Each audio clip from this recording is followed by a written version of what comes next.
नमस्कार, जनता रिपोर्टर देख रहे हैं आप। मैं हूं आपके साथ क्यामुद्दीन आजमी। जब अपने ही कातिल हो जाएंगे तो फिर इंसान भरोसा किस पर करेगा। लालच आदमी को अंधा बना देता है। ताज़ा मामला जनपद आजमगढ़ के महाराजगंज थाने के नरोत्तमपुर गांव का है, जहां जमीन के लालच में आकर चाचा ने अपने ही भतीजे की हत्या कर देता है। गौर करने की बात यह है कि 3 भाइयों का एक लौता ये बेटा था, जिसको सगे चाचा ने खुद मौत के घाट उतार दिया था। चाहत सिर्फ जमीन की थी। पहले आप देखिए किस तरीके से कातिल चाचा हत्या करने की बाद भी कितने बेहयाई से बात करता है। इस वीडियो को देखिए आप। यह हमारे साथ वो बहुत बड़ा खास था। वो पूरा जानकारी उसको थी कि इतना बजे यहाँ सोता था, इतना बजे ऐसा ये करता था, ऐसा था। तो उसी हिसाब से वो दरखास्त लिखा, कंफर्म नहीं लिखा कि क्या चीज़ पे, कि वो मर गया कि कैसे हुआ। यही हुआ कि मतलब वो आता था यहाँ, आज नहीं आया। जैसे जो आदमी आपके ऊपर भी जिसने हमला किया, वो उसको तो आप पहचानते होंगे ना? वो यही सर, यही तो बात हम अच्छा, उसको नहीं यही तो गलती हो गई। वो जैसे मैं बिस्तर पे बिछौना बिछा रहा था अपने चारपाई पे, परिवार हमारा ऊपर खाना खाता था, 2 तल्ला है। तो हम उतर आया, कहा कि बच्चे तुम लोग आओ, हम चल रहे हैं नीचे, जानवर है देखेंगे, उसको बिछाएंगे। तो इसी तरह बिछौना ना आया। उस समय लाइट कट गई, 9 बजे के टाइम थी। तब तक हमें इसी तरह पकड़ लिया। तो ठीक ठाक था, देह सा शरीर से ठीक ठाक। और हमें पकड़ लिया। और पकड़ने के बाद जो है हमें 3 मीटर दूरी, मान के अंदाजा से 3 मीटर वो खींच के ले गया। और हमारे घर के पीछे जो है मकान फिर नहीं है, उसके बाद खेती है, थोड़ा झाड़ खंजाड़ है। तो वहाँ तक खींच के ले जाना था। शक ये जाती थी कि वहाँ पे और आदमी नीचे हैं, लेकिन मौके पे वो अकेले गया था। और वो विदेह था, लेकिन हमको तान लिया। तान लिया न, हमसे मुँह बोली आई न पूछा। लेकिन इतने गली में थी उस समय, लाइट नहीं थी, गर्मी बहुत थी उस दिन, और हम बंडी भी निकाल दिए थे। तो जब पसीना शरीर में हुआ, तो जब थोड़ी दूर 3 मीटर वो हमको ले गया, उसके बाद हम ज़बरदस्ती करने लगे कि हमारा जान मार देगा, अब छोड़ेगा नहीं। तो हमारे पास जो शक्ति थी हम भी लगाए। तो उसके साथ मुंह से जब उसका हाथ छूटा, तुरंत हमारे ज़बान से हमारे परिवार का नाम निकला। तुरंत हमारा परिवार ऊपर से नीचे आ गया। तब तक पिताजी आ गए हैं। अब पिताजी, हमको ये नहीं मालूम कि हमारा भतीजा 8 बजे से निकल कर 9 बज गया। हमें जानकारी नहीं हुई 9:30 बजे तक, क्योंकि पिताजी से वो पूछता था कि बाबूजी हम जा रहे हैं, तब वो आता था। बिना पूछे कभी नहीं वो आता था, न किसी के घर जाता था। वहाँ से छूटता था तो अपने रास्ते पकड़ के अपने घर पे नए आ जाता था। तो जैसे जब ये घटना आपके साथ घट गई जी, तो आप पुलिस के पास गए यहाँ हाँ, से?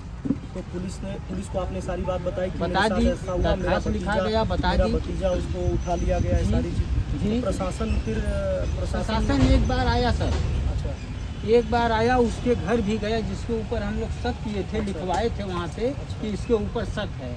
नाम कंफर्म नहीं किया था, शक पे था। अच्छा, मतलब आपने 3 ही लोगों के ऊपर लोग लोग शक दिए थे, 2 आदमी के ऊपर। तो फिर उसके बाद जो है वो गाड़ी आई। और गाड़ी कितना देरी बाद आई बाबूजी? 1 घंटा बाद आई होगी। हाँ, 1 घंटा पौना घंटा 1 घंटा पौना घंटा के बाद आई। लेकिन वो गाड़ी इतनी शांत आ रही है, अगर तुम बगल में हो तो ये नहीं जान पाओगे। न वो सायरन दे रही है, न कुछ बता रही है कि हमारे पास है।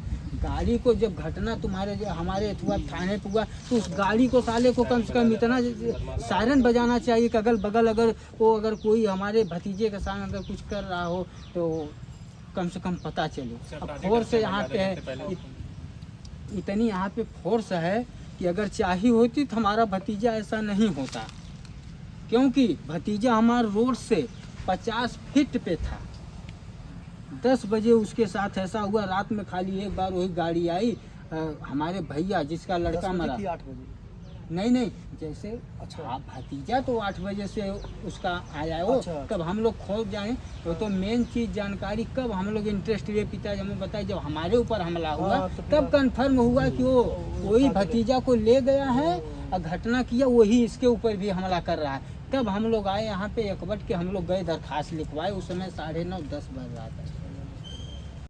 तो देखा आपने, हत्या करने के 1 दिन की बात की ये वीडियो है, किस तरीके से बेहयाई के साथ ये बता रहा है और हत्या कैसे कोई कर सकता है उसको ये दर्शा रहा है। लेकिन किसको पता कि हत्यारा यही है। ठीक 2 दिन के बाद जब पुलिस खुलासा होता है तो सभी लोग भौचक्के हो जाते हैं, क्योंकि उसका सगा चाचा ही लड़के का आरोपी होता है। उसी ने प्रशांत मिश्रा को मौत के घाट उतार दिया था।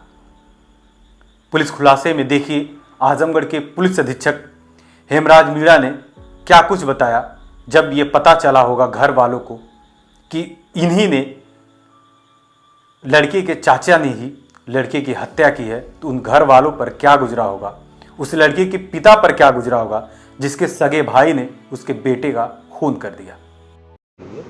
देखिए, थाना महाराजगंज में 5 तारीख को एक सूचना मिली थी कि शाम में एक जो लड़का है प्रशांत मिश्रा नाम का, करीब 20 वर्ष के आसपास उसकी उम्र है, वो अपने दादा के घर से अपने घर पे निकला था और उसके बाद में फिर रास्ते में गायब हो गया। इसकी तत्काल जो थाना प्रभारी के द्वारा घटनास्थल का निरीक्षण किया गया और इसमें गुमशुदगी दर्ज की गई। अगले दिन जो प्रशांत मिश्रा हैं उनकी जो डेड बॉडी है उनके एक पुराने घर के, जो वहीं घर के पास में ही है, उसके हाथे में बाउंड्री वॉल के अंदर पे मिली। और उसके बाद में इसमें 2 लोगों के खिलाफ में वाइसवा में जो तहरीर प्राप्त हुई थी, एक कृष्ण चंद्र मिश्रा हैं और दूसरे हैं कृष्णमणि मिश्रा, जो कि जमुना प्रसाद के ही पुत्र हैं और ये वहीं उसी गांव के ही रहने वाले हैं और इनके दूर के रिश्तेदार हैं। उसी पे हमारी जो टीम है इसमें लगातार, इसमें चूँकि घटना थोड़ी सी इस तरह की लग रही थी कि लड़का अपने दादाजी के घर से अपने घर जाने के लिए निकला और उसके बाद में रास्ते में गायब हो गया। और जब ये सारी चीज़ों की जांच की गई तो पता चला कि जिनके ऊपर आरोप लगाए हैं वो अपने घर पे ही थे उस समय। तो थोड़ा सा इसमें संदेह हो रहा था कि घटना में हो सकता है कोई और लोग भी शामिल हो। हम लोगों ने इसमें जो भी विधिक प्रक्रिया है उसको अपनाते हुए पहले इसको मुकदमा पंजीकृत किया गया। उसके बाद में इसमें टीमें गठित की गई। पोस्टमार्टम रिपोर्ट है उसमें भी जो कॉज ऑफ डेथ है वो ब्लंट ऑब्जेक्ट इसमें आया था। तो उसके बाद में जो जांच पड़ताल की गई तो इसमें जो मृतक हैं प्रशांत मिश्रा, उनके जो चाचा हैं रामचंद्र मिश्रा, इनका इसमें नाम प्रकाश में आया है। और जब इनसे संदेह के आधार पर जब हमने पूछताछ किया गया तो फिर इनके द्वारा जो जुर्म है उसका इन्होंने इकबाल किया और इन्होंने ये बताया कि जो इनके जो पिताजी हैं, मतलब जो मृतक हैं उनके जो दादा हैं, उसके द्वारा जो मृतक को काफ़ी प्यार वो करते थे। तो कुछ इनको ये लग रहा था कि उनके जो दादा के नाम पे जो प्रॉपर्टी है वो भी इनको मिलने वाली है। और पहले भी जो दादाजी ने, इनके जो माँ हैं, जो मृतक की माँ है, उसको कुछ ज़मीन अपने छोटे भाई की जो ज़मीन थी, जो कि पहले इनका कोई पैसे का लेन देन था, तो उसमें इसकी माता के नाम पर ज़मीन करा दी थी। तो इसको ये रहता था कि जो मृतक है वो 3 भाइयों में एक अकेला लड़का था, बाकी इनके यहाँ पे लड़कियाँ हैं। तो इसको ये लगता था कि जो सारी ज़मीन है जो दादाजी के द्वारा इस लड़के के नाम पे कर दी जाएगी तो मुझे कुछ नहीं मिलेगा।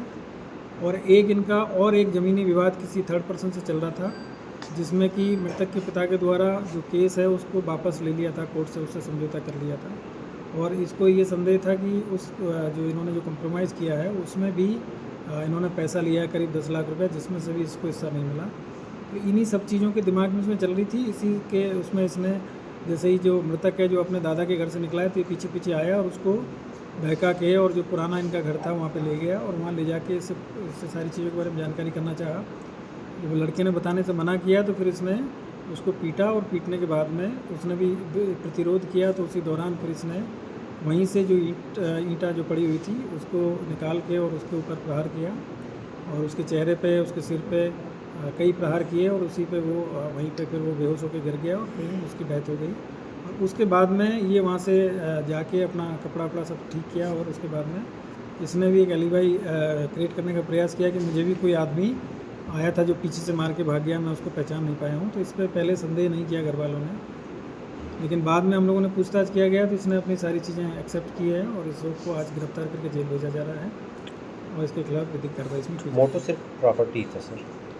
प्रॉपर्टी और एक ज्वेलरी जो होती है परिवार में, क्योंकि इनके 2 लड़कियां हैं और जो भाई है उनके लड़का था, तो ये भी ज्वेलरी थी। तो देखा आपने किस तरीके से हत्या को अंजाम दिया था प्रशांत मिश्रा के खुद के चाचा ने ही।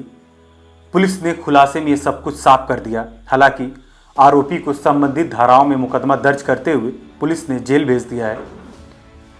इस खबर के बारे में आप क्या सोचते हैं? जिस तरीके से निर्दयी चाचा ने अपने भतीजे की हत्या कर देता है, उसके बारे में आप क्या सोचते हैं? हमें कमेंट करके ज़रूर बताइएगा। आखिर इंसान किस पर भरोसा करेगा? जब घर में ही कातिल रहेंगे। बहुत शुक्रिया खबर देखने के लिए।